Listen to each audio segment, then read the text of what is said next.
메리 크리스마스. 오늘 기쁜 성탄을 맞아서 함께 나누는 말씀은 누가복음 2장 1절부터 7절의 말씀이 되겠습니다. 제가 통독합니다.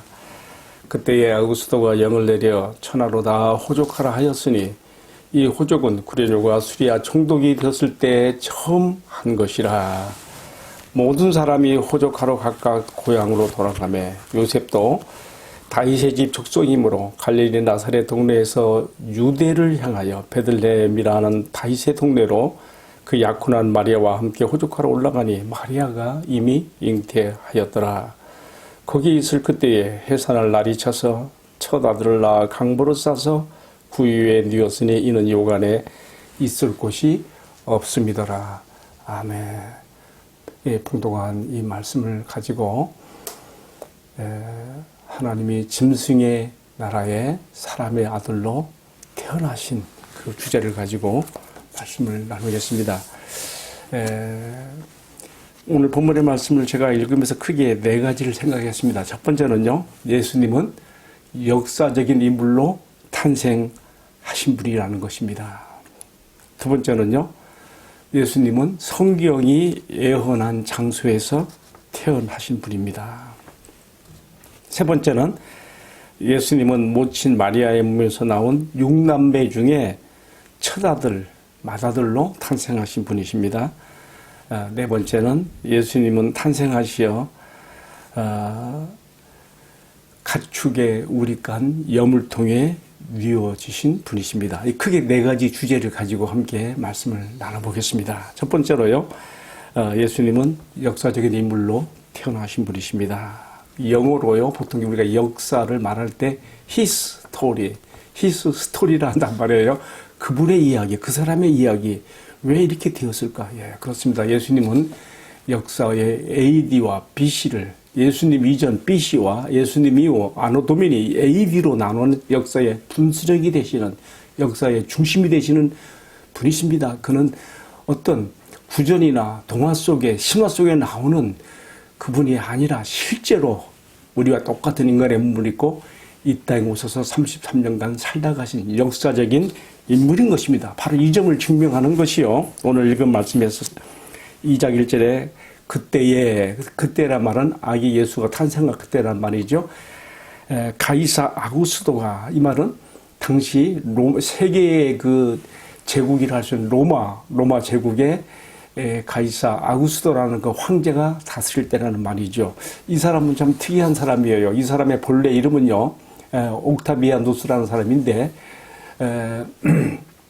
로마 제국이 BC 30년경에 이르러서 매우 혼란했는데, 그때 최후의 승자로 남은 사람이 옥타비아누스와 또 한 사람, 안토니우스라는 사람이에요. 근데 이 두 장군이요, 로마의 실권을 가졌는데 서로 싸우지 않기 위해서 옥타비아누스는 로마 쪽에 남았고 안토니우스는 아프리카 쪽으로 갔던 것이죠. 근데 이 옥타비아누스가 이 안토니우스에게 뭔가 서로 싸우지 않고 화평을 도모하기 위해서 자기 누이 동생을 아내로 주게 돼요. 그런데 이 사람 안토니우스가 아프리카로 쪽으로, 이집트, 애굽으로 갔는데 거기서 아주 클레오파트라라고 하는 그 여왕에게 아주 홀딱 반해버리는 거예요. 그래서 옥타비아누스가 맺어준 누이 동생의 그 결혼을 마다하고 뒤로 하고 클레오파트라와의 사랑에 빠져버리는 것이죠. 정치는 뒷전이고, 이 소문이 이제 로마에 있는 그 옥타비아누스에게 들리는 것이죠. 그래서 결국 두 장군이 최후의 승자가 누가 될 것인가 이제 격전이 벌어져요. 그 BC 31년 이 클레오파트라 애굽 여왕과 안토니우스가 이끄는 이 함대가 악티움이라고 하는 그 해전에서 로마군 함대와 접전을 벌이게 되는데, 이때 옥타비아누스 로마 그 함대가 승기를 잡게 되는 것이죠. 거기서 이제 이 패전에서 결국 클레오파트라도 안토니우스도 다 이제 역사의 비행 사라지게 되고 옥타비아누스가 실제적인 실권자가 돼서 로마 황제로 등극하는 거예요. 그때 로마 원로원에서 이 옥타비아누스에게 당신은 신성한 자다 하는 뜻으로 내려준 칭호가 바로 아구스도스란 말이에요. 앞에 가이사란 말은 시자, 황제라는 뜻인데 뒤에 붙어있는 아구스도란 말은 당신은 신성한 자다. 신의 숭배를 받을 만한 그런 아주 그 위대한 사람이라는 뜻이겠죠. 어쨌든 그래서 여기 지금 2장 1절에 가이사 아구스도 시대에 예수님이 태어난 것을 이렇게 말하면서 예수님은 신화적인 인물이 아니라 실제로 클레오파트라, 안토니우스, 옥타비아누스 이런 등등의 역사적 인물들이 존재했던 그 시대에 유대 땅 베들레헴에서 탄생하신 역사적인 인물이라는 것을 이렇게 드러내고 있습니다. 이 점은요, 그 다음 이어지는 2절에서도 또 한 번 강조가 되었어요.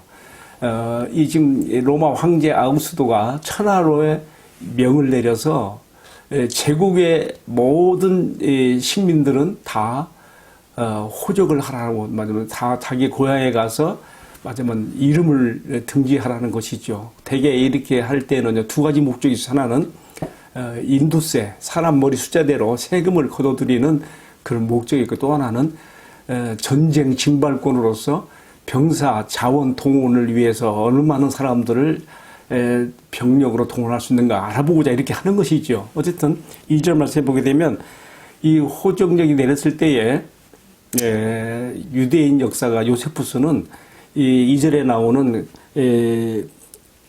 구레뇨라는 사람이라서 언급하는데, 이 사람 그 이름 볼 이름은 큐리오스라는 사람이에요. 이 사람이 수리아에 총독이 되었을 때 주전 16년에 총독이 되어서 두 번에 걸친 호적을 명령을 실시하게 되는데, 첫 번째는요 BC 8년에 한 번 했다 그래요. 그리고 오늘 본문에 나오는 호적령은 아마 BC 3년경이 아니겠는가, 그렇게 학자들은 추론하고 있습니다.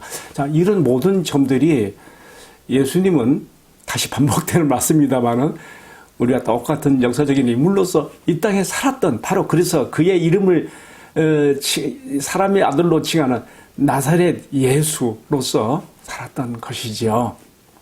자, 두 번째 생각해 보는 것은요, 근데 예수님이 탄생하신 그 장소가 유대 땅 베들레헴이라는 곳입니다. 유대의 성지 수도인 예루살렘에서 조금 남쪽으로 내려오면 거기 베들레헴이라는 곳인데, 바로 그곳이 다윗의 고향이거든요. 요셉은 예수님의 법적, 육신적 아버지가 되는 요셉의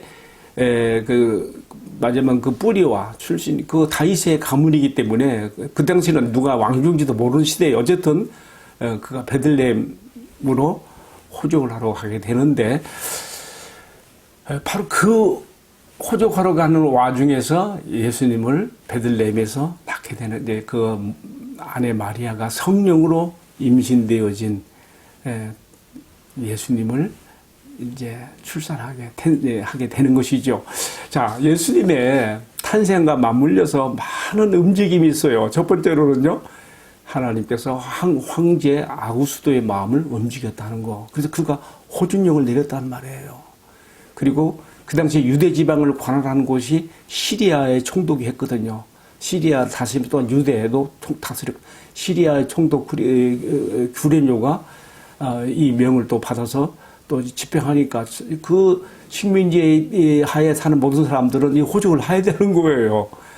그래서 요셉도 멀리 북쪽에 있는 갈릴리 나사렛 마을에서 베들레헴이라고 남쪽으로 호적하러 내려갔다 하는 것이 오늘 말씀에 써 있습니다. 자, 그리고 이제 거기서 드디어 예수님을 낳게 되어지는데요, 이게 우연한 게 아닌 거예요. 이미 선지자, 우리가 잘 아는 선지자 이사야 시대에 동시대에 활동했던 미가야라는 선지자가 미가서 5장 2절에 이렇게 미리 예언했어요. 뭐라 했는가 하면 베들레헴 에브라다야. 여기서 베들레헴이 나와요. 베들레헴 에브라다야, 너는 유다 족속 중에 작을지라도 이스라엘을 다스릴 자가 내게서 내게로 나올 것이라. 그의 근본은 상고의 태초에 있느니라. 미가 5장 2절의 말씀입니다. 이미 예수님의 탄생 800여 년 전에 선지자 미가를 통해서 장차 오실 메시아 구원자의 탄생지가 어디겠는가가 정확히 예언됐다는 것이죠. 이 예수님이 탄생하시는 탄생지가 예고된 이건 하나에 불과해요. 성경에는 저도 360번 이상의 직간접적인 예수님이 탄생하시기 전에 오실 것에 대한 많은 애고들이 기록되어 있습니다. 어떤 분들이 수학학자가 아주 재미있는 표현을 썼어요.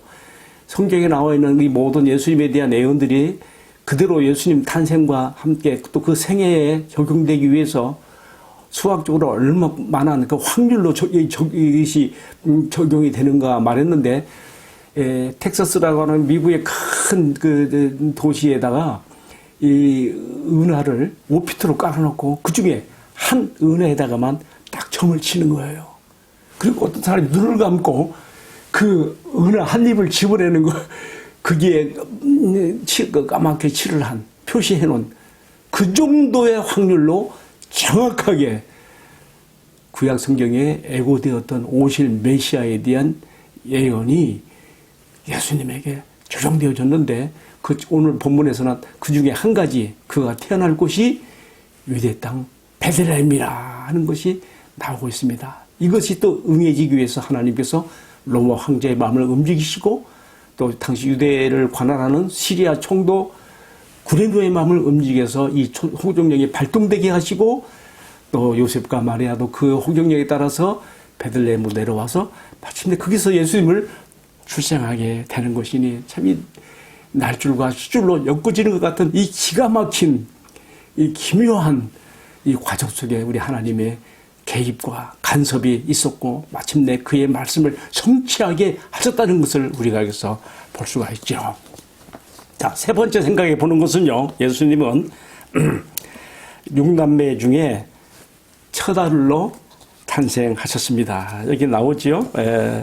7절에 첫 아들을 낳아서 강보로 쌓아서 구해드렸다. 왜 첫 아들이라는 말을 여기서 썼을까요? 좀 생각해 봐요. 그 말은요, 우리가 성경 마태복음 6장 3절에도 보게 되면요, 예수님을 낳은 마리아와 요셉 사이에 태어난 자녀들이 적어도 6명이 넘어요.